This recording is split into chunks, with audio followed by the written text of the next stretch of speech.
Europe 1 Soir. 19h, 21h, Pierre de Villeneuve.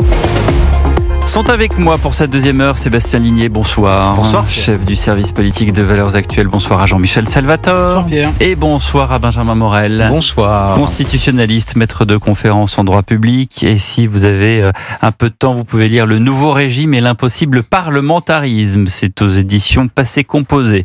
Et c'est sorti en avril dernier. Je voudrais qu'on écoute Manuel Bompard, le coordinateur de la France Insoumise, qui estime qu'un retour aux urnes est nécessaire, et s'il ne peut pas y avoir de destitution, eh bien c'est bien une dissolution, et qu'il appelle de ses voeux.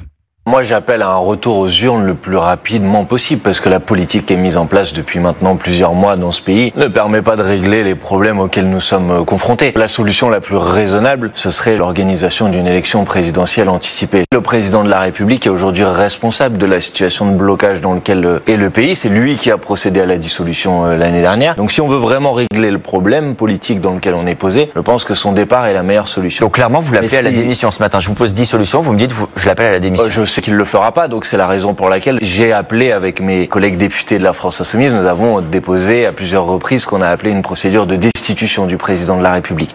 Bon, Benjamin Morel, ce qui est assez notable dans l'intervention de Manuel Bompard, c'est pour régler le problème. Alors déjà, est-ce qu'une dissolution réglerait le problème ? Ça, c'est une première question. Et mais avant de répondre à cette question bien précise, est-ce que donc c'est bien demain, c'est ça ? Ou oui. Concrètement, le président de la République a la possibilité de redissoudre, puisque c'est les 1 an qu'ils ont passé. Alors on a un petit doute juridiquement parce qu'on n'a pas de précédent. Si est-ce que c'est aujourd'hui ou demain ? Mais bon, a priori, il n'a pas prévu de parler ce soir. Donc quoi qu'il arrive, sauf si on a un breaking news sur les écrans, mes chers compatriotes. Exactement. J'ai décédé. Normalement, on devrait tomber sur une dissolution qui serait pour lui à partir de demain, quoi qu'il arrive. Après, est-ce qu'il y a intérêt ? C'est pas tout à fait évident.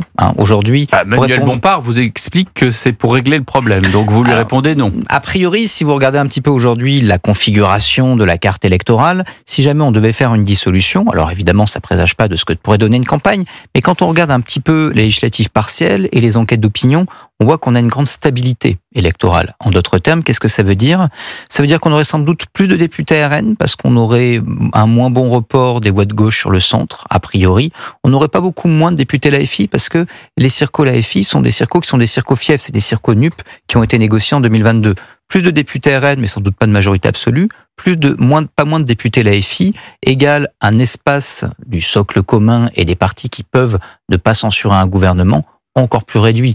Donc une assemblée encore un peu moins gouvernable et toujours de budget à faire passer pour la Sécu et pour le budget de l'État, 2 fois, pour 2026 et ensuite pour 2027, à l'avant-veille d'élections municipales qui ne disparaîtront pas et d'élections présidentielles pour 2027 qui ne disparaîtront pas non plus.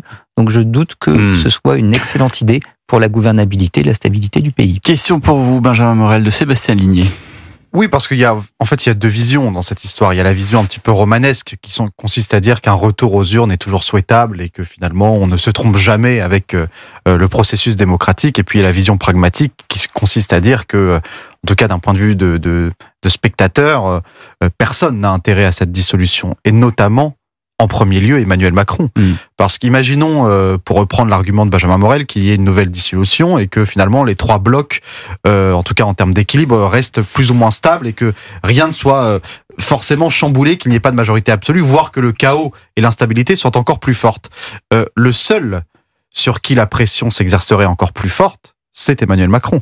Est-ce que vous pensez, Benjamin Morel, qu'une nouvelle dissolution et un nouveau vote entraînerait presque de facto à l'issue de celle-ci une démission quasi obligatoire d'Emmanuel Macron ? Alors, il y a plusieurs voies, mais admettons qu'on ait en effet une dissolution qui ne produise pas de majorité absolue, ce qui pour des raisons de sociologie électorale est quand même aujourd'hui l'hypothèse la plus grande. Soit en effet vous avez une pression très forte sur Emmanuel Macron, et d'ailleurs c'est peut-être ce qui est sous-entendu par Manuel Bompard en disant écoutez, si le problème n'est plus au Palais Bourbon, il devient ensuite le problème de l'Élysée. Je souligne tout de même que si on avait un président élu à la suite d'une démission, il ne retrouverait pas le droit de dissolution. Donc qu'il s'appelle Édouard Philippe, Jordan Bardella ou Jean-Luc Mélenchon, il resterait malgré tout pendant à peu près 1 an également avec une assemblée ingouvernable. Et de l'autre côté, potentiellement un Emmanuel Macron qui, au contraire, se retrouverait un peu au centre du jeu en étant à peu près la seule autorité qui tienne. On avait déjà eu la pression sur le dernier budget sur ne pourrait-il pas utiliser l'article 16 pour faire passer un budget? Entendons-nous bien, en droit, c'est une très mauvaise idée et ça ouvre de très mauvaises voies. Mais c'est pas non plus tout à fait impossible d'un point de vue juridique. Et donc, si jamais vous n'avez absolument plus de budget qui puisse être adopté, on pourra avoir un Emmanuel Macron qui redevienne le seul organe politique à peu près debout et qui pourrait user de ça. Donc attention, malgré tout, on pourra avoir une fuite en avant en la matière si on a un Emmanuel Macron qui décide de ne pas démissionner. Or, rien, mais alors rien, ne l'oblige à démissionner. Salvatore, Jean-Michel de son prénom. Si la dissolution n'est pas une solution, si la démission n'en est pas non plus une, est-ce que finalement on n'est pas face à une crise de régime qui peut emporter finalement la 5e République comme ça a été le cas sous la 4e? Vous savez, la 4e République, au fond, c'est un régime extrêmement banal de la post-Seconde Guerre mondiale. C'est un régime parlementaire, à la proportionnelle, comme on en trouve en Italie, en Allemagne, dans la plupart des pays européens. Si la 4e République échoue, c'est pas d'abord pour des raisons institutionnelles. La Constitution avait des imperfections, et d'ailleurs, la Constitution de la 5e République, la plupart des éléments que on y trouve étaient des idées qui étaient déjà dans les tiroirs pour modifier la 4e. Ce qui fait tomber la 4e République, c'est d'abord un problème politique. D'abord, il y a les guerres coloniales, et ensuite, dans l'hémicycle de 56, vous avez 25% de communistes, 4,5% de gaullistes, 8% de pujadistes. Vous avez un tiers à peu près de votre hémicycle qui est gelé, qui ne rentre pas dans des configurations d'alliance. Si vous faites l'alliance, si vous faites l'addition RN plus l'AFI aujourd'hui, c'est à peu près le même pourcentage de l'Assemblée qui sort des configurations d'alliance. Ça veut dire quoi?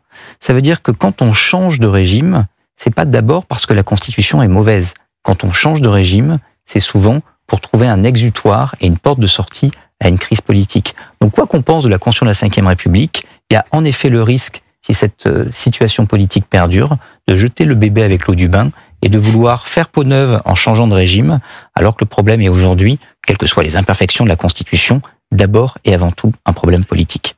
Sébastien. Pardon, ou Jean-Michel, comme vous voulez, parce que je pense qu'il y a une suite. Il y a une suite, il y a une suite. Oui, il y a une suite, parce que bon, vous dites... Il a mis sa doudoune en plus, il a froid. Bah oui, il fait froid. Non, vous dites, en gros, bon, s'il y avait une dissolution, le résultat serait pas forcément fondamentalement différent de celui qu'on a aujourd'hui. Mais est-ce que c'est si vrai que ça? Parce que quand on regarde ce qui s'est passé depuis un an, on voit bien qu'à l'occasion des élections européennes, vous avez l'électorat socialiste modéré qui avait plutôt envie de voter pour Glucksmann et pas tellement pour le bloc central. Et puis on a vu aussi que le parti républicain se réveillait et qu'il y avait un vrai phénomène autour de Bruno Retailleau. Donc là, est-ce qu'on n'a pas déjà des signaux d'un retour à la bipolarisation?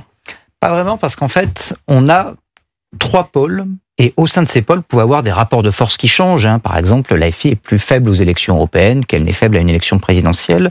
De même, vous parlez de LR. LR gagne des points, mais pas sur l'électorat RN, sur l'électorat centriste. Il récupère une partie de l'électorat de centre-droit. En d'autres termes, vous avez 3 pôles et les rapports de force entre ces pôles, au sein de ces pôles, peuvent changer. Plus de LR, moins de macronistes, plus de glucksmanniens, un peu moins de l'AFI, mais les 3 pôles, eux, restent très figés. Alors il faut bien comprendre que le mode de scrutin majoritaire à 2 tours, qui est notre mode de scrutin, donne pas nécessairement des majorités. Il donne des majorités quand il y a bipolarisation. C'est le mode de scrutin de la 3e République. À l'époque, il n'en donne pas des majorités parce que vous avez une multipolarisation, en l'occurrence comme aujourd'hui, plutôt une tripolarisation. Donc tant que vous gardez ces 3 électorats très étanches, et encore une fois, quand vous prenez les enquêtes d'opinion, et ce qui est encore plus étonnant, les législatives partielles, vous retrouvez ces 3 blocs très étanches, vous ne réglez pas fondamentalement le problème. Sébastien. Bon alors la question à 1 million d'euros, mais qu'est-ce qu'on fait du coup? Puisque oui, je l'ai posé elle même. Parce que c'est bien, on se comprend, Pierre. Mais non, mais parce que la dissolution, crise de régime ou dissolution ou la dissolution ne résout rien. Sinon on fait quoi? On fait comme Bayrou, rien. La dissolution ne résout rien. C'est symptomatique. Mais là, changer la Constitution ne changerait pas grand-chose. On pourrait très bien imaginer que même une présidentielle n'entraîne pas forcément une majorité absolue derrière et que donc on se retrouve une nouvelle fois à partir de 2027 avec l'Élysée et Matignon qui ne s'entendent pas, et donc à nouveau un blocage peut-être pas aussi important que celui qu'on connaît actuellement. Mais donc la question c'est qu'est-ce qu'on fait si ce n'est pas un problème d'institution et plus un problème politique? Vous allez sûrement me répondre, il va falloir régler la question politique. Mais on voit bien qu'aujourd'hui, les électeurs ont choisi leur camp, le vote RN est devenu un vote de conviction, le vote de la France Insoumise est devenu un vote de conviction, le centre se balade et essaye de se sauver. On n'a pas l'impression que les mouvements entre ces trois blocs soient massifs, donc qu'est-ce qu'on fait? Alors, il y a une situation conjoncturelle et une situation plus structurelle. D'un point de vue conjoncturel, on l'évoquait tout à l'heure, on a 4 budgets à faire passer d'ici 2027. Ça peut passer par des voies d'ordonnance. Par exemple, l'article 47 permettrait aujourd'hui à François Bayrou d'appliquer au bout de 70 jours son budget par ordonnance. Que ferait le PS et que ferait le RN?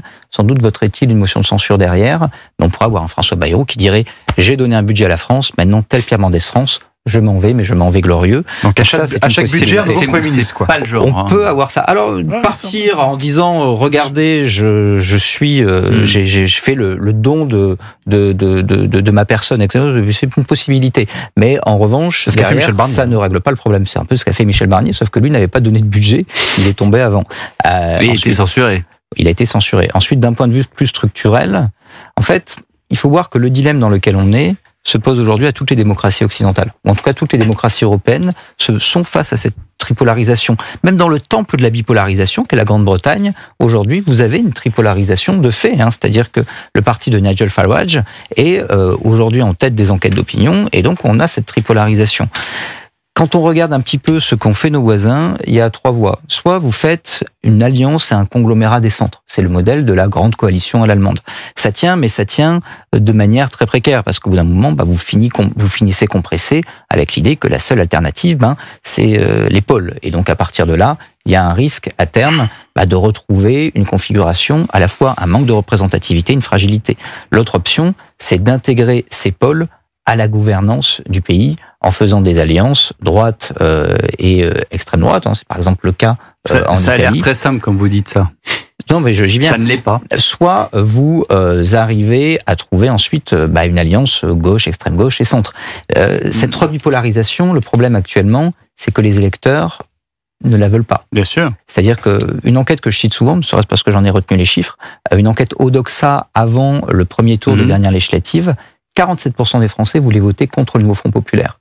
44% contre Emmanuel Macron, 41% contre le RN. C'était un vote contre. Ça veut dire que si je suis un électeur du centre, je veux bien la grande coalition nationale, mais pas avec la gauche NFP et pas avec le RN. Si je suis au RN, je veux bien faire alliance, mais attention, pas avec les macronistes, faut pas exagérer, et encore moins avec la FI. Si je suis un électeur mélenchoniste, s'ouvrir, pourquoi pas, mais à condition que ce soit sur mon programme, donc pas avec les macronistes, encore moins avec le Rassemblement national.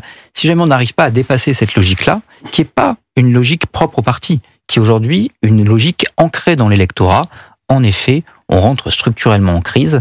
On peut penser que les électeurs, malgré tout, finiront par comprendre. Mais pour l'instant, le gros problème de l'enseignement de ce que vous venez de dire, c'est qu'on est arrivé quand même à un pinacle de détestation du monde politique par les électeurs. Quand vous voyez le sondage on peut proposer ce qu'on veut. Quand on regarde ce sondage que vous citez, Benjamin Morel, c'est absolument hallucinant. Aujourd'hui, on pourrait proposer un miracle et les gens n'en voudraient pas. Quand vous voyez le sondage qui est sorti la semaine dernière sur la perception des jeunes par rapport à notre processus et notre vie démocratique, on voyait que chez les jeunes, le niveau de confiance dans nos institutions démocratiques s'effondre. Et que aujourd'hui, vous avez une partie des jeunes, donc quand on dit jeunes, c'est entre 18 et 35 ans, une partie de ces jeunes-là, notamment les 18-25, se disent prêts à un autre régime. Donc je ne parle pas d'un... c'est pour ça que je parle pas d'une république. Jean-Michel disait très, très justement, est-ce qu'on n'est pas dans une crise de régime? Non, mais quand on parle de régime, c'est pas fini avec la 5e République. Quand il parle de régime, c'est pas passer de la 5e à la 6e, changer un chiffre. C'est quoi alors?